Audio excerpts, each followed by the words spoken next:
അപ്പോൾ എല്ലാവർക്കും മല്ലു എസ്കോബാറിൻ്റെ പുതിയൊരു യാത്രയിലേക്ക് സ്വാഗതം. അപ്പോൾ നമ്മൾ കഴിഞ്ഞ വീഡിയോയുടെ അവസാനം പറഞ്ഞതുപോലെ തന്നെ നമ്മൾ മണാലിയുടെ ഡേ 1 നമ്മൾ ലാസ്റ്റ് എക്സ്പ്ലോർ ചെയ്ത ഒരു സ്ഥലത്തേക്കാണ് നമ്മൾ ഇന്ന് പോകുന്നത്. അതാണ് സോയൽ വില്ലേജ്. അപ്പോൾ നമ്മുടെ സോയൽ വില്ലേജിനെ പറ്റി പറയുകയാണെങ്കിൽ ഇപ്പോൾ നമുക്ക് മണാലിയിലെ ആ ഒരു തിരക്കിലും ആൾക്കാർ എപ്പോഴും പോകുന്നൊരു സ്ഥലത്തൊന്നും പോകണ്ട. കുറച്ചുകൂടെ സൈലൻ്റ് ആയിട്ടുള്ള, കുറച്ചുകൂടെ ക്രൗഡ് കുറവുള്ള, കുറച്ചുകൂടെ നേച്ചറലി കണക്റ്റഡ് ആയിട്ടുള്ളൊരു സ്ഥലത്താണ് മണാലി പോകണം എന്നുണ്ടെങ്കിൽ തീർച്ചയായിട്ടും നമുക്ക് കൺസിഡർ ചെയ്യാൻ പറ്റുന്ന ഒരു സ്ഥലമാണ് സോയൽ വില്ലേജ്. അപ്പം ഞാൻ മറ്റൊരു വീഡിയോയിൽ കണ്ട് അങ്ങനെയാണ് ഈ സോയൽ വില്ലേജിനെ പറ്റി അറിയുന്നത്. പക്ഷേ അതിൽ അത്ര ഡീപ്പായിട്ട് ആ ഒരു സോയൽ വില്ലേജിനെ പറ്റി ഒന്നും പറഞ്ഞിട്ടുണ്ടായിരുന്നില്ല. പക്ഷേ പോയപ്പോഴാണ് ശരിക്കും ആ ഒരു വില്ലേജ് എത്രത്തോളം ഡീപ്പാണ്, എത്രത്തോളം മണാലിയോട്ട് കണക്റ്റഡ് ആണെന്നൊക്കെ ഒരു കാര്യം നമുക്ക് മനസ്സിലാവുന്നത്. അപ്പോൾ നമ്മൾ സ്റ്റേ എടുത്തിരുന്നത് മണാലിയിൽ ബർവാ റോഡിലെ റൈഡിൻ കഫേയിലായിരുന്നു. അപ്പോൾ അത് കഴിഞ്ഞ വീഡിയോയിൽ ഞാൻ കാണിച്ചിരുന്നു. അപ്പോൾ നമ്മൾ അവിടുന്ന് തന്നെ ബൈക്ക് റെൻ്റലിന് എടുത്തിട്ടായിരുന്നു നമ്മൾ ഈ ഒരു 3 ഡേയ്സിലും നമ്മൾ ട്രാവൽ ചെയ്തത് കംപ്ലീറ്റ്. അപ്പോൾ നിങ്ങൾക്കിപ്പോൾ മണാലിയിൽ ഏതെങ്കിലും ഒരു ഹോട്ടലാണ് താമസിക്കുന്നത്, എന്നാൽ സോയൽ വില്ലേജിൽ പോകണം എന്നുണ്ടെങ്കിൽ ഇപ്പോൾ ടാക്സി കാര്യങ്ങളൊക്കെ അവൈലബിൾ ആണ്. പക്ഷേ അവരെത്രത്തോളം ചാർജ് ചെയ്യുമെന്നോ ഒന്നും അറിയില്ല. കാരണം ഇവിടെ ഓൾമോസ്റ്റ് എല്ലാ സ്ഥലങ്ങളിലും നോർമൽ ടാക്സിയൊക്കെ ആൾക്കാർ ഓടിച്ച് നമ്മളെ കൊണ്ടുപോകും. പക്ഷെ അതിന് എത്രത്തോളം നമുക്കൊരു അവർ ചാർജ് പറയുമെന്നോ നമുക്കൊരു വേണ്ട രീതിയിൽ സ്റ്റോപ്പ് ചെയ്ത് തരുമെന്നോ ഒരു റഷ് ഔട്ടായിരിക്കും ചിലപ്പോൾ. അതുകൊണ്ട് എനിക്ക് പേഴ്സണലി ബൈക്കിൽ പോകാൻ താല്പര്യമായതുകൊണ്ട് തന്നെ ബൈക്ക് റെൻറ്റിനെടുത്തതും അവിടെ ബൈക്കിൽ പോകാൻ. പക്ഷെ അതൊരു ബൈക്കിൽ തന്നെ പോകണം എന്നാണ് എൻ്റെ ഒരു സജഷൻ. കാരണം നമുക്ക് ആ ഒരു ക്ലൈമറ്റ് കംപ്ലീറ്റ് കിട്ടും, കാഴ്ചകൾ കുറച്ചുകൂടെ വൈഡായിരിക്കും, നമുക്ക് എവിടെ വേണമെങ്കിലും എപ്പോൾ വേണമെങ്കിലും നിർത്തി കുറേ ഫോട്ടോ എടുക്കാം. അങ്ങനെ കുറേ ഒരു ഗുണങ്ങളുണ്ട് നമ്മൾ ബൈക്കിൽ പോവുകയാണെന്നുണ്ടെങ്കിൽ. നമ്മൾ മണാലിയിൽ ഇപ്പോൾ ഒരു ടൗണിൽ നമ്മൾ നിൽക്കുന്ന സമയത്ത് നമുക്ക് കൂടുതലും നമ്മുടെ മോഡേണായിട്ടുള്ള ബിൽഡിങ്സും കാര്യങ്ങളൊക്കെ ആയിരിക്കും കാണുന്നത്. പക്ഷേ ഹിമാചലിൻ്റെ രീതിയിലുള്ള കുറച്ച് ബിൽഡിങ്സും കാര്യങ്ങളും ഒക്കെ നമുക്ക് കാണാനായിട്ട് സാധിക്കുന്നത് ഇങ്ങനെയുള്ള വില്ലേജസിൽ പോകുമ്പോഴാണ്. കാരണം ഇപ്പോൾ നമ്മൾ കൊടൈക്കനാൽ പോയാൽ തന്നെ പൂണ്ടി, മന്നവന്നൂർ പോലുള്ള വില്ലേജസിൽ പോകുമ്പോഴായിരിക്കും കുറച്ചുകൂടെ നമുക്ക് കൊടൈക്കനാൽ എന്താണ്, അല്ലെങ്കിൽ ആ ഒരു പ്രകൃതിയുടെ ആ ഒരു കണക്ഷൻ നമുക്ക് എപ്പോഴും കിട്ടുന്നത്. കുറച്ചുകൂടെ നാച്ചുറലായിട്ട്, കുറച്ചുകൂടെ എന്താണ് അവിടുത്തെ ഒരു കൾച്ചർ, എന്താണ് അവിടുത്തെ ഫുഡിങ് കൾച്ചർ എന്താണ്, അല്ലെങ്കിൽ അവിടുത്തെ കൃഷികൾ എന്താണ് എന്നൊക്കെ നമുക്ക് മനസ്സിലാവാൻ സാധിക്കുന്നത് അങ്ങനെയുള്ള സ്ഥലങ്ങളിൽ പോകുമ്പോഴാണ്. ഇപ്പോൾ ബൈക്കാകുമ്പോൾ തന്നെ നമുക്ക് കുറച്ചുകൂടി എല്ലായിടത്തും പോകാനായിട്ട് കുറച്ച് ഈസിയാണ്. ഇപ്പോൾ കാറാണ് നമുക്ക് ഈ ചെറിയ റോഡിലൊക്കെ പോയിട്ട് നമ്മൾ സ്റ്റക്കായി ചിലപ്പോൾ ആരും വന്നില്ലെങ്കിൽ നമ്മൾ പുതിയ സ്ഥലമാണ്, നമുക്കറിയാത്ത സ്ഥലമാണ്, ചിലപ്പോൾ ഹെൽപ്പ് കിട്ടില്ലെങ്കിൽ ചിലപ്പോൾ നമ്മൾ പെട്ടു. ബൈക്കാകുമ്പോൾ നമുക്ക് ഈസിലി എവിടെ വേണമെങ്കിലും എങ്ങനെ വേണമെങ്കിലും എടുത്തിട്ട് പോകാമല്ലോ. അപ്പം നിങ്ങളും ബൈക്കിൽ പോകുകയാണെന്നുണ്ടെങ്കിൽ കുറച്ചുകൂടെ അടിപൊളിയായിരിക്കും. ഫ്രണ്ട് സർക്കിൾ കുറച്ച് പേരൊക്കെ പോകുകയാണെന്നുണ്ടെങ്കിൽ എല്ലാവരും റെൻ്റൽ ബൈക്ക് എടുത്തിട്ടൊക്കെ പോകുകയാണെങ്കിൽ കുറച്ചുകൂടെ അടിപൊളിയായിരിക്കും എന്നാണ് എൻ്റെ ഒരു സജഷൻ.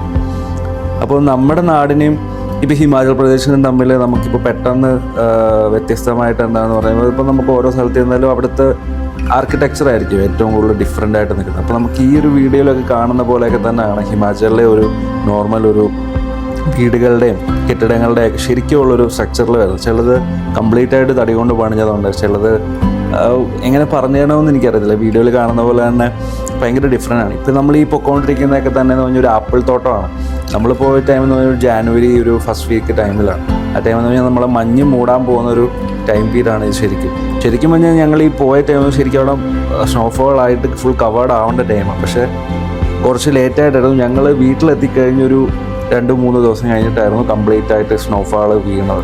അപ്പോൾ ഈ ഒരു ടൈമിലൊക്കെ പോകുകയാണെന്നുണ്ടെങ്കിൽ സ്പ്രിംഗ് ഒക്കെ കഴിഞ്ഞ് നമ്മുടെ ആപ്പിൾ മരങ്ങളെല്ലാം പൊഴിഞ്ഞു പോയി ആപ്പിളൊന്നും ഇല്ലാത്തൊരു അവസ്ഥയായിരിക്കും. എന്നാൽ പച്ചപ്പുണ്ട് താനും എന്നുള്ളൊരു അവസ്ഥയാണ്. പക്ഷേ തണുപ്പിൻ്റെ കാര്യത്തിൽ ഒരു രക്ഷയില്ല, നല്ല അടിപൊളി തണുപ്പാണ്. നമ്മൾ ഇപ്പോൾ കൊടൈക്കനാൽ ഊട്ടിയിലൊന്നും പോകുന്ന കൂട്ടല്ല, അടിപൊളി തണുപ്പായിരിക്കും. നമ്മൾ 2 ലെയർ ജാക്കറ്റും കാര്യങ്ങളൊക്കെ എന്തായാലും ഇട്ടിരുന്നാൽ നല്ലതായിരിക്കും. ഗ്ലൗസും ഒക്കെ ഇടുവാണെങ്കിൽ നല്ലതായിരിക്കും. കാരണം ചിലപ്പോൾ ഒരു ഈവനിങ് ഒക്കെ ആകുമ്പോഴത്തേനും തണുപ്പ് പെട്ടെന്നായിരിക്കും കൂടുന്നത്. ആ ടൈമിൽ ചിലപ്പോൾ നമ്മൾ ബൈക്ക് ഓടിച്ചുകൊണ്ടിരിക്കുന്ന ടൈമിൽ ചിലപ്പോൾ നമുക്ക് ഇപ്പോൾ ക്ലച്ച് പിടിക്കാനും ഇപ്പോൾ ആക്സിലേറ്റർ ചെയ്യാനൊക്കെ നമുക്ക് ഭയങ്കര ഒരു സ്റ്റിഫ്നെസ് പോലെ കൈക്ക് വരും. അതുകൊണ്ട് ഏറ്റവും ബെറ്റർ നമുക്ക് വിൻ്റർ ഗ്ലൗസ് കാര്യങ്ങളൊക്കെ മേടിക്കാനായിട്ട് കിട്ടും. അപ്പോൾ വിൻ്റർ ഗ്ലൗസും കാര്യങ്ങളൊക്കെ മേടിച്ചിട്ട് ഈ ഒരു സ്നോഫോളിൻ്റെ ഒക്കെ അടുത്തുള്ള ടൈമിൽ പോകുകയാണെന്നുണ്ടെങ്കിൽ നമുക്ക് കുറച്ചുകൂടെ കംഫർട്ടബിൾ ആയിരിക്കും. പിന്നെ അതുപോലെ തന്നെ നമുക്ക് ഞങ്ങൾ മേടിച്ച കുറച്ച് സാധനങ്ങളുണ്ട്, വാമീസ് എന്നൊക്കെ പറഞ്ഞ കുറച്ച് ഐറ്റംസ് ഉണ്ട്. അതൊക്കെ നമുക്ക് എക്സ്ട്രീം തണുപ്പ്, കുറേ ചിലർക്ക് ചിലപ്പോൾ ബോഡി ഭയങ്കര സെൻസിറ്റീവ് ആയിരിക്കും, തണുപ്പ് തീരെ പറ്റില്ല. എന്നുള്ളവർക്ക് നമുക്ക് ഈ വാമീസൊക്കെ നമുക്ക് ഈ സ്നോ നമ്മുടെ ജാക്കറ്റിലൊക്കെ പൊട്ടിച്ച് വെച്ചിരുന്ന ഒരു സിലിക്ക ജെല്ല് പോലെയാണ്. അതിരിക്കുന്നിടം ചൂടാവും. അപ്പോൾ നമുക്ക് കുറച്ച് ചൂടും കാര്യങ്ങളൊക്കെ അതിൽ നിന്നൊക്കെ നമുക്ക് കിട്ടും. അപ്പോൾ തീർച്ചയായിട്ടും നിങ്ങൾ പോകുമ്പോൾ അതൊക്കെ ഒന്ന് കയ്യിൽ കരുതിയിരുന്നാൽ കുറച്ചുകൂടെ നമ്മുടെ ജേണി നമുക്ക് കുറച്ചുകൂടെ എൻജോയ് ചെയ്യാനും കംഫർട്ടബിളായിട്ട് യാത്ര ചെയ്യാനായിട്ടൊക്കെ സാധിക്കും. അങ്ങനെ ഞങ്ങൾ സോയലിലേക്കുള്ള ഒരു യാത്ര മുന്നോട്ടേക്ക് തന്നെ നീങ്ങി. പോകുന്തോറും കാഴ്ചകളുടെ ഭംഗി ഭയങ്കരമായിട്ട് കൂടി വന്നു. നമ്മൾ സത്യം ഒരു ഓരോ മലകളിങ്ങനെ കയറി ഇറങ്ങി അങ്ങനെയാണ് ശരിക്കും പോകുന്നത്. നമ്മൾ കുറച്ച് കഴിയുമ്പോൾ നല്ല ഹൈറ്റിലേക്ക് അങ്ങ് എത്തും.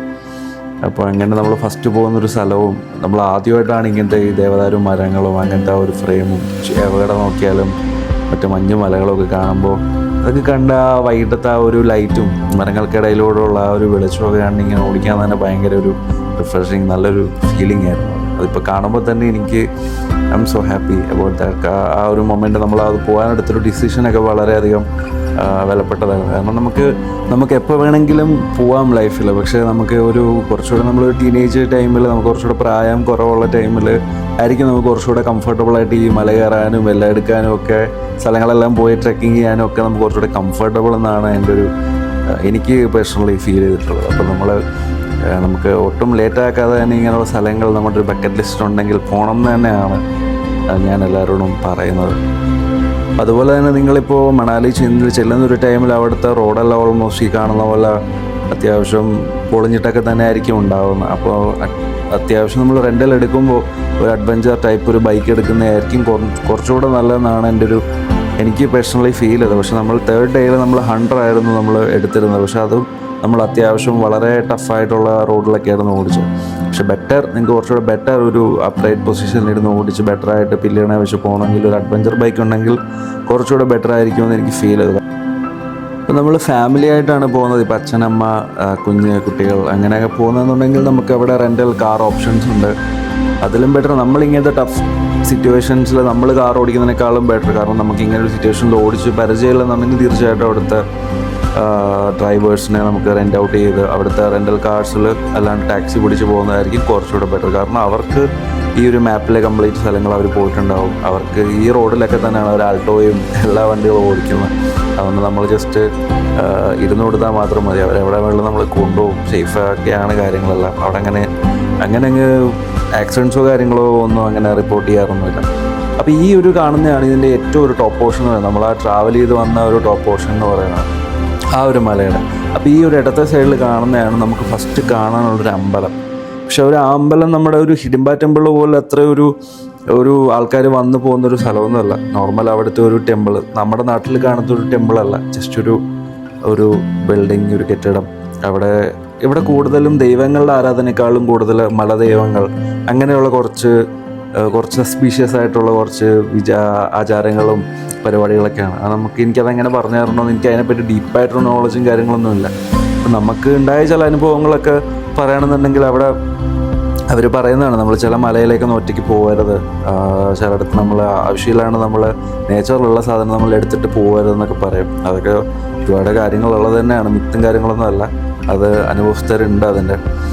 അപ്പോൾ അങ്ങനെ നമ്മളവിടെ നിൽക്കുമ്പോഴാണ് ഈ ഒരു സൈബീരിയൻ ഹസ്കിയെ നമ്മൾ കണ്ടത്. അവനെ കണ്ടപ്പോൾ തന്നെ ഞാനൊന്ന് പേടിച്ചായിരുന്നു. കാരണം അവൻ്റെ ആ ഒരു നോട്ടവും പരിപാടിയൊക്കെ ആയിട്ട്. അവർ ഇവിടെ ഫുള്ള് ഡോഗ്സ് ഭയങ്കരമായിട്ട് കൂടുതലായിരിക്കും. അപ്പോൾ അവിടെ കൂടുതലും നമ്മുടെ ഹസ്കീനെയൊക്കെ നമുക്ക് കാണാനായിട്ട് സാധിക്കും. അപ്പോൾ ഇവർ നമ്മളിങ്ങനെ നമ്മുടെ കൂടെ വരും. ശരിക്കും നമ്മൾ വിചാരിക്കും നമ്മൾ അറ്റാക്ക് ചെയ്യാൻ വരുവാന്നൊക്കെ നമ്മൾ വിചാരിക്കും. പക്ഷെ നമുക്കൊരു ഗൈഡിനെ പോലെയൊക്കെ നമ്മൾ പോകേണ്ട ഒരു സിറ്റുവേഷൻ, ആ സ്ഥലം വരെയൊക്കെ അവരെത്തിക്കും. അതെന്ത് മാജിക്കാന്ന് സത്യം പറഞ്ഞാൽ എനിക്കറിയില്ല. അവർ ട്രെയിൻഡും അല്ല. പക്ഷെ നമ്മൾ അവിടുത്തെ അല്ലാത്ത ഹിമാചലിലുള്ള ആൾക്കാരല്ലാണ്ട് വേറെ ആര് ചെന്നാലും ഇവർ നമ്മളിങ്ങനെ ഫോളോ അപ്പ് ചെയ്ത് ഗൈഡ് ചെയ്ത് നമ്മുടെ കൂടെ തന്നെ നമ്മൾ തിരിച്ച് പോകുന്നത് വരെ നമ്മുടെ കൂടെ തന്നെ കാണും. ഇൻ കേസ് നമ്മുടെ അതിനിടയ്ക്ക് എന്ത് അപകടങ്ങൾ വരികയാണെങ്കിൽ പോലും അത് നമ്മളെ ഹെൽപ്പ് ചെയ്യും. അതൊക്കെ ഒരുപാട് സ്റ്റോറീസ് ഞാനങ്ങനെ കേട്ടിട്ടുണ്ട്. അപ്പോൾ അതൊക്കെ അവിടെ ശരിക്കും നമ്മളെ അത്ഭുതപ്പെടുത്തുന്ന ചില കാര്യങ്ങളൊന്നാണ്. അവിടെ ഉള്ള ഓൾമോസ്റ്റ് ഇപ്പോൾ ഹസ്കി അല്ലാണ്ട് ഒരുപാട് ഡോഗ്സ് ഉണ്ടാവും. അവർക്കെല്ലാം നല്ല ഫെർ ഉണ്ടാവും. ആ ഒരു ക്ലൈമറ്റിൽ വിസ്റ്റാൻഡ് ചെയ്യാൻ വേണ്ടി അവരങ്ങനെയാണ് ജനിച്ചേക്കുമ്പോൾ തൊട്ട് അവരങ്ങനെ ആയിരിക്കും അവിടെയുള്ള ഡോഗ്സ് എല്ലാം. അതൊക്കെ നമുക്ക് ഭയങ്കര അത്ഭുതം തോന്നിക്കുന്ന കുറച്ച് കാര്യങ്ങളാണ്. അപ്പോൾ നമുക്ക് പോകേണ്ട ഒരു വാട്ടർഫാൾസ് ഇവിടുന്ന് കുറച്ചും ഇവിടെ താഴേക്കാണ്. അപ്പോൾ ഈ പോകുന്ന വഴിക്കൊക്കെ നമുക്ക് ആ പക്ക ഒരു ഹിമാചൽ വൈബുള്ള ഒരു കെട്ടിടങ്ങൾ, വീടുകൾ ഒക്കെ നമുക്ക് കാണാനായിട്ട് സാധിക്കും. നമ്മളിപ്പോൾ ഈ ന്യൂസിലൊക്കെ കാണുന്ന പോലെ തന്നെ ഇവിടെ ഒരുപാട് മണ്ണിടിച്ചിലും പ്രശ്നങ്ങളും കാര്യങ്ങളും മഞ്ഞ് വീഴ്ചയും ഒക്കെ ഉള്ളതുകൊണ്ട് തന്നെ ഒരു ടെമ്പററി സെറ്റപ്പ് ആയിരിക്കും കൂടുതലൊരു വീടുകളും അവിടെ പണിഞ്ഞിരിക്കുന്നത്. അതുപോലെ തന്നെ അവിടുത്തെ മണ്ണാണെങ്കിൽ നമ്മൾ ഈ പോകുന്ന റോഡിലെ മണ്ണാണെങ്കിൽ ഫുൾ ഒരു പൊടി മണൽ കൂട്ടത്തൊരു മണ്ണ്. ചിലപ്പോൾ അവർ ഇട്ടതാവാം, അല്ലാത്ത അങ്ങനത്തെ ഒരു ടൈപ്പ് ആണ് അവിടെ. കാരണം റോഡ് ഇപ്പോൾ അവർ അവിടെ ഒരു കോൺക്രീറ്റോ അല്ലെങ്കിൽ ടാർ ചെയ്തിട്ടും പ്രത്യേകിച്ച് കാര്യമൊന്നുമില്ല. ഈ പറഞ്ഞ പോലെ മണ്ണിടിച്ചിലും കാര്യങ്ങളും വന്നിട്ട് പോകുന്നത് കൊണ്ട് തന്നെ ഈ ഒരു സെറ്റപ്പിലായിരിക്കും മിക്കവാറും ഉള്ള നമ്മൾ അകത്തുള്ള വില്ലേജസിലേക്ക് പോകുമ്പോൾ ഉള്ളൊരവസ്ഥ എന്ന് പറയുന്നത്.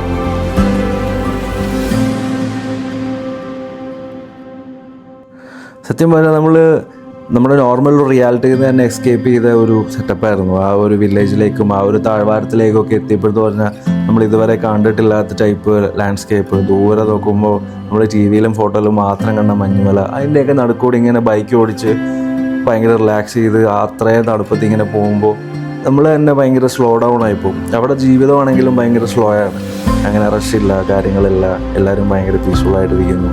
അങ്ങനത്തെ ഒരു വൈബാണ് അവിടെ. നമുക്ക് ഭാഷ ഇപ്പോൾ പ്രശ്നമൊന്നും വരാൻ ചാൻസ് ഇല്ല, കാരണം അവിടെ ഓൾമോസ്റ്റ് എല്ലാവർക്കും നല്ല രീതിയിൽ ഹിന്ദി കാര്യങ്ങൾ അറിയാം.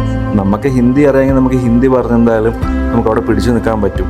അപ്പോൾ അങ്ങനെ ഹിമാചൽ ഭാഷ അങ്ങനെ ഒരു പക്ക അവിടുത്തെ ഒരു ലാംഗ്വേജിലേക്കൊന്നും നമുക്ക് അറിഞ്ഞിരിക്കേണ്ട ആവശ്യമില്ല. അവിടെ കൂടുതലും ടൂറിസ്റ്റുകൾ വരുന്നത് കൊണ്ട് തന്നെ അവർക്ക് എല്ലാ ഭാഷയും അത്യാവശ്യം കൈകാര്യം ചെയ്യാനായിട്ട് സാധിക്കും, നമ്മളെ ഹെൽപ്പ് ചെയ്യാനും പറ്റും. ഇപ്പോൾ നമ്മൾ ബർവാ റോഡിൽ നിന്ന് ഓൾമോസ്റ്റ് ഈ ഒരു ഏരിയ വരെ വന്നതും ഗൂഗിൾ മാപ്സ് നോക്കിയിട്ടാണ്. ഇവിടെ നെറ്റിന് കാര്യങ്ങളൊന്നും ഒരു പ്രശ്നമില്ല. അപ്പം നിങ്ങളും മാക്സിമം എനിക്ക് ആ ഒരു കറക്റ്റ് ഒരു വഴി പറഞ്ഞു തരാനായിട്ടില്ല. ഞാനും ഗൂഗിൾ മാപ്സ് നോക്കി പോയതുകൊണ്ട് തന്നെ നിങ്ങളും ഗൂഗിൾ മാപ്സ് നോക്കി പോകുന്നതായിരിക്കും കുറച്ചുകൂടി ബെറ്റർ. അങ്ങനെ അന്നത്തെ ആ ഒരു യാത്രയിൽ, ആദ്യത്തെ ദിവസത്തെ മണാലിയിലെ യാത്രയിൽ ഏറ്റവും ബെസ്റ്റ് ഒരു ടൈം പീരീഡ് ഏതായിരുന്നു എന്ന് ചോദിച്ചാൽ ഇതായിരുന്നു. ഇത്ര എഫേർട്ട് എടുത്ത് സോയിൽ വില്ലേജിൽ വന്ന് ഈ ഒരു ക്യാമ്പ് സൈറ്റ് നമ്മൾ കാണാനിടയായതാണ് ഏറ്റവും ബെസ്റ്റ് മൊമെൻറ്റ്. കാരണം ഈ ഒരു ലതാസ് ബ്രിഡ്ജ്, ഈ ഒരു കഫേ നമുക്ക് സ്റ്റേ പ്രൊവൈഡ് ചെയ്യുന്നു, ഫുഡ് പ്രൊവൈഡ് ചെയ്യുന്നു, എല്ലാം ചെയ്യുന്ന ഒരു ബ്യൂട്ടിഫുൾ ഒരു കഫേ. ഇപ്പോൾ ഞാൻ ഈ ആദ്യം തുടക്കത്തിൽ പറഞ്ഞ പോലെ പ്രകൃതിയോട് ഏറ്റവും ഇണങ്ങി ചേർന്ന് നിൽക്കണം, ഏറ്റവും നമുക്ക് സൈലൻസിലേക്ക് പോകണം, കുറച്ച് നമുക്ക് പീസ്ഫുള്ളായിട്ടൊക്കെ നിൽക്കണം, ക്രൗഡൊന്നും നമുക്ക് വേണ്ട, എന്നാൽ നേച്ചറിൽ കണക്ട് ചെയ്ത് കുറച്ച് ട്രക്കിംഗ് ഒക്കെ ചെയ്ത് നിൽക്കണമെന്നുണ്ടെങ്കിൽ നിങ്ങൾക്ക് മണാലിയിൽ ചൂസ് ചെയ്യാൻ പറ്റുന്ന ഏറ്റവും ബെസ്റ്റായിട്ടുള്ളൊരു ഓപ്ഷനാണ് ഈ സോയിൽ വില്ലേജ് എന്നുള്ളത്. അവിടെ നല്ല ഇതുപോലെ നല്ല ചൂട് ബ്രെഡ് ഓംലേറ്റും കാര്യങ്ങളും മാഗിയും ഒക്കെ അവിടുത്തെ ഒരു ചേട്ടൻ നമുക്ക് ഉണ്ടാക്കിത്തരും. അങ്ങനെ അവിടുന്ന് നല്ല ഫുഡ്, ചൂടോടെ ഫുഡൊക്കെ കഴിച്ച് നമ്മൾ ആ ഒരു കാണാനെത്തിയ വാട്ടർഫോൾസ്, ആ ഒരു ബ്രിഡ്ജ് കാണാൻ വേണ്ടി ഇറങ്ങി. അപ്പോൾ തീർച്ചയായിട്ടും ഞാൻ പറഞ്ഞ പോലെ തന്നെ ഇപ്പോൾ നിങ്ങളിപ്പോൾ കപ്പിൾസായിട്ടോ അല്ലെങ്കിൽ ഒരു ഫ്രണ്ട് സർക്കിളായിട്ട് വരുവാണെങ്കിൽ ഒരു 2-3 ഡേയ്സ് മണാലിയിൽ വളരെ പ്രൈവറ്റായിട്ടൊരു പ്രകൃതിയോട് തൊട്ടിണങ്ങി നിൽക്കുന്ന ഒരു രീതിയിലൊരു സ്റ്റേ ആണ് നിങ്ങൾക്ക് വേണ്ടതെന്നുണ്ടെങ്കിൽ ഈ ഒരു സ്റ്റേ ആയിരിക്കും നിങ്ങൾക്ക് ഏറ്റവും ആപ്റ്റായിട്ടുള്ളത്. ഒരുപാട് കഫേസും ഒരുപാട് ക്യാമ്പിംഗ് സൈറ്റ്സും ഉണ്ടെങ്കിൽ പോലും ഇത് നമുക്ക് വളരെ സ്പെഷ്യലായിട്ട് തോന്നി. നമുക്ക് എപ്പോഴെങ്കിലും അവിടെ പോകണം എന്നാണ് ഒരു ആഗ്രഹം. ആ ചേട്ടൻ ഞങ്ങളുടെ അടുത്ത് പറഞ്ഞത്, ഞങ്ങൾ ഈ ചെല്ലുന്ന ഈ ഒരു ടൈമിൽ സത്യം പറഞ്ഞാൽ ഇവിടെ ഫുൾ സ്നോ കവേർഡ് ആവേണ്ട ഒരു ടൈം പീരീഡ് ആയിരുന്നു. പക്ഷെ നമ്മൾ പോയി കഴിഞ്ഞിട്ടാണ് അത് വന്നതെങ്കിൽ പോലും ഈ ഒരു ടൈമൊക്കെ ഫുൾ സ്നോ കവേർഡ് ആയിട്ടുള്ള ഒരു മൊമെൻ്റ് ആണ് അവിടെ ശരിക്കും പറഞ്ഞാൽ. അങ്ങനെ നമ്മൾ പയ്യെ താഴേക്ക് ഇറങ്ങുമ്പോഴാണ് ആ ഒരു ശരിക്കും ജീവിതത്തിൽ ആദ്യമായിട്ട് നമ്മൾ പോകുന്ന ഒരു സ്ഥലത്ത് ഇങ്ങനെ മഞ്ഞ് മൂടുന്നതും ആ ഒരു ഐസ് വെള്ളവും പാറക്കെട്ടുകളൊക്കെ ഐസായിട്ടിരിക്കുന്നത് ജീവിതത്തിൽ ആദ്യമായിട്ടായിരുന്നു ഞാനത് കണ്ടത്. അപ്പോൾ അത് കണ്ടതിൻ്റെ ആ ഒരു എക്സ്പീരിയൻസ് ഒക്കെ പറഞ്ഞാൽ ഇപ്പോഴും ഞാൻ ആ മൊമെൻറ്റിലേക്ക് പോകുന്നു അറിയാതെ. കാരണം അത്ര അടിപൊളിയായിരുന്നു ആ ഒരു തണുത്ത വെള്ളം. ഈ ഒരു വെള്ളം ആ ഒരു പൈപ്പിൽ കൂടെ വരുന്ന എന്താണെന്ന് വെച്ചാൽ അത് മേളിൽ നിന്ന് മഞ്ഞ് ഉരുകി വരുന്ന ഒരു റിവറിൻ്റെ ഒരു ഹോസിലേക്ക് പുള്ളി അങ്ങനെ ഇട്ടേക്കുന്നതാണ്. സത്യം ആർട്ടിഫിഷ്യൽ റിവറോ അങ്ങനെ ഒരു ലേക്കും കാര്യങ്ങളൊന്നും അല്ല. അവിടെ മേളിൽ നിന്നേ വരുന്ന തണുത്ത വെള്ളം വന്ന് വീഴുന്നതാണ്. അത് ആ തണുത്ത വെള്ളത്തിലേക്ക് നമ്മൾ കൈ വെച്ച് കഴിഞ്ഞാൽ നമ്മുടെ കൈ ഐസായി പോകും, അത്രയും തണുപ്പാണ്. അതുകൊണ്ട് നമ്മൾ അങ്ങനത്തെ ഒരു പരിപാടിക്കൊന്നും ഒരിക്കലും പോകരുത്. കാരണം ചിലപ്പോൾ നമ്മുടെ കൈ മുറിച്ചെടുക്കേണ്ടിയൊക്കെ വരും വിരലുകളൊക്കെ.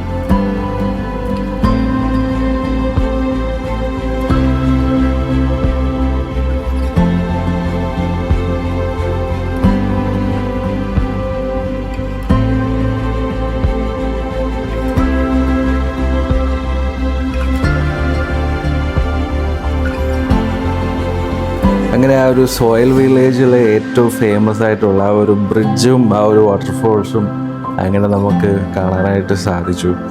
അവിടെ നമ്മൾ കുറേ നേരം ടൈം സ്പെൻഡ് ചെയ്തു, ഒരുപാട് ഫോട്ടോസും വീഡിയോസും എടുത്തു. അങ്ങനെ നമ്മൾ ടൈം സ്പെൻഡ് ചെയ്ത് പോകും.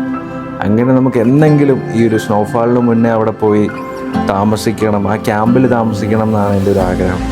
കാരണം അവിടെയുള്ള അതിനുള്ള എല്ലാ ഫെസിലിറ്റീസും ആളുടെ കയ്യിലുണ്ട്. ആൾ നമ്മളെ കുറേ ഫോട്ടോസും കാര്യങ്ങളൊക്കെ കാണിച്ചു. മഞ്ഞ് മൂടിയ ടൈമിൽ അവിടെ എങ്ങനെയാണ് അവിടെ ക്യാമ്പ്, പുള്ളി ടെൻറ്റ് സ്റ്റേയും കാര്യങ്ങളൊക്കെ ആയിരിക്കും പ്രൊവൈഡ് ചെയ്യണം. ഫാമിലീസിനൊക്കെ അവിടെ എങ്ങനെ ആപ്റ്റ് ആവുമെന്ന് എനിക്ക് തോന്നുന്നില്ല. കൂടുതലൊരു ടീനേജ് ഗ്രൂപ്പിൽ പെടുന്ന ഒരാൾക്കാർക്കായിരിക്കും, ഒരു ഫ്രണ്ട് സർക്കിളിൽ പോകുന്നവർക്കൊക്കെ ആയിരിക്കും കുറച്ചുകൂടെ നല്ലത്. അപ്പോൾ അങ്ങനെ നമ്മുടെ സോയിൽ വില്ലേജിൻ്റെ കഥകളും കാഴ്ചകളൊക്കെയാണ് നമ്മൾ തിരിച്ച് നമ്മുടെ ആ ഒരു പാലത്തിൻ്റെ അവിടെ എത്തി. അപ്പോൾ ഒരു സൺസെറ്റിൻ്റെ ടൈമോടുകൂടി നമ്മൾ അവിടെ എത്തി. അപ്പോൾ നമ്മൾ നെക്സ്റ്റ് പോകുന്നത് നമ്മുടെ മണാലിയിലെ തന്നെ ഏറ്റവും ഫേമസ് ആയിട്ടുള്ള, അല്ലെങ്കിൽ ഒരു നൈറ്റ് ലൈഫൊക്കെ എല്ലാവരും എൻജോയ് ചെയ്യാൻ പറഞ്ഞ നമ്മൾ ഈ കാണുന്ന മണാലി മാൾ റോഡിലേക്കാണ്. അപ്പോൾ ഇവിടെ നമ്മൾ എന്തിനാണ് പോകുന്നത് ചോദിച്ചാൽ, ഈ ഒരു നൈറ്റ് ലൈഫിൽ നമുക്ക് ഫുഡ് കാര്യങ്ങളൊക്കെ എക്സ്പ്ലോർ ചെയ്യണം, ഒരുപാട് സ്നാക്സ് കാര്യങ്ങൾ മേടിക്കണം, വെറൈറ്റി സ്നാക്സ്. അവിടുത്തെ മണാലിയിലെ എന്ന് വെച്ചാൽ സൗത്ത് ഇന്ത്യയിലെ എല്ലാ ടൈപ്പ് കിട്ടും അവിടെ, നമ്മുടെ നോർത്ത് ഇന്ത്യയിലെ എല്ലാം കിട്ടും.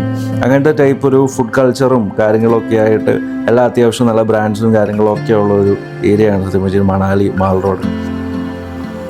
വൈകിട്ട് ഓൾമോസ്റ്റ് എല്ലാ ഹോട്ടൽസിലെയും എല്ലാവരും അവിടെ വന്നേക്കുന്ന ഓൾമോസ്റ്റ് ടൂറിസ്റ്റുകളെല്ലാം നമുക്ക് അന്ന് അവിടെ വൈകിട്ട് കാണാനായിട്ട് സാധിക്കും. എല്ലാവരും ഷോപ്പിങ്ങിന് നമുക്ക് ഒരുപാട് ഈ ഹിമാചൽ പ്രദേശിലെ കുറേ ടിബറ്റൻ ഫ്ലാഗ്സ്, അങ്ങനെ ഡ്രസ്സുകൾ, എല്ലാ കാര്യങ്ങളും നമുക്ക് അവിടെ മേടിക്കാനായിട്ട് കുറച്ച് നമുക്ക് നോർമലി കുറച്ച് നമുക്ക് എക്സ്പെൻസീവായിട്ടൊക്കെ ഫീൽ ചെയ്യും. കാരണം അത് ടൂറിസ്റ്റ് ഡെസ്റ്റിനേഷൻ ആണല്ലോ. അപ്പോൾ അവർക്ക് എന്തായാലും അവർ കുറച്ച് ചാർജൊക്കെ ഇട്ടിട്ട് തന്നെ ആയിരിക്കും വരും. കുറച്ചൊക്കെ നമുക്ക് ബാർഗെയിൻ ചെയ്തൊക്കെ കാര്യങ്ങളൊക്കെ നമുക്ക് മേടിക്കാനായിട്ടൊക്കെ സാധിക്കും.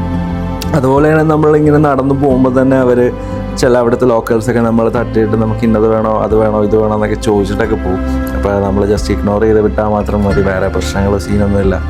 അപ്പോൾ അങ്ങനെയൊക്കെയാണ് അവിടുത്തെ മണാലി മാൾ റോഡിലെ ഒരു വൈബ് എന്ന് പറയുന്നത്. അപ്പോൾ നമ്മളവിടെ നിന്നൊരു പിസയും കാര്യങ്ങളൊക്കെ മേടിച്ചു. പിസയായിരുന്നു നമ്മളവിടെ നിന്ന് കഴിച്ചിട്ടുണ്ടായിരുന്നു. പിന്നെ നമ്മൾ പാഴ്സലും ഫുഡും മേടിച്ചു. അപ്പോൾ ഒരു ക്രൗഡിലേക്കൊക്കെ പോകണം, വൈകിട്ടൊന്ന് കുറച്ച് ചില്ല് ചെയ്ത് നടക്കണം എന്നുള്ളൊക്കെ സെറ്റപ്പാണ്. കുറച്ച് ആൾക്കാരൊക്കെ ഇടയ്ക്ക് പോകണം എന്നുള്ളൊക്കെ ഒരു വൈബാണെന്നുണ്ടെങ്കിൽ ഏറ്റവും നല്ല ബെസ്റ്റ് ഓപ്ഷനാണ്. ഒരു ദിവസം നമുക്ക് മണാലി മാൾ റോഡിൽ പോകുന്നത് കൊണ്ട് തെറ്റില്ല. അപ്പോൾ നമ്മുടെ മണാലിയിലെ ഫസ്റ്റ് ഡേ ഇന്ന് ഈ ഒരു വീഡിയോയിൽ വൈൻഡപ്പ് ആവുകയാണ്. അപ്പോൾ ഇനി നമ്മൾ ബാക്കി 2 ഡേയ്സിലെ വിശേഷങ്ങളുമായിട്ട് ഇനിയും മുന്നോട്ടേക്ക് വരുന്നതായിരിക്കും. അപ്പോൾ അതിനുവേണ്ടി എല്ലാവരും സ്റ്റേ ട്യൂൺ. അപ്പോൾ നമ്മളിപ്പോൾ ഇട്ടേക്കുന്ന ഈ ഒരു ഡൽഹി തൊട്ടുള്ള സീരീസുള്ള വീഡിയോസ് എല്ലാവരും ഒരു ഓർഡറിൽ തന്നെ കാണണം. അപ്പോൾ നമുക്കൊരു കംപ്ലീറ്റ് ഐഡിയ കിട്ടും, എങ്ങനെ പോകണം, എവിടെ നിന്ന് തുടങ്ങണം എന്നൊക്കെ ഉള്ളത്. ഒരു പക്ക പ്ലാനെന്ന് ഞാൻ പറയുന്നത്. എന്നാൽ പോലും നിങ്ങൾക്ക് നമ്മൾ കുറച്ച് അത്യാവശ്യം നല്ല ഐഡിയാസ് ഇതിൽ നിന്ന് കിട്ടുമെന്ന് ഞാൻ പ്രതീക്ഷിക്കുന്നു. അപ്പോൾ അടുത്ത വീഡിയോയിൽ കാണുന്നതുവരെ എല്ലാവർക്കും ബൈ.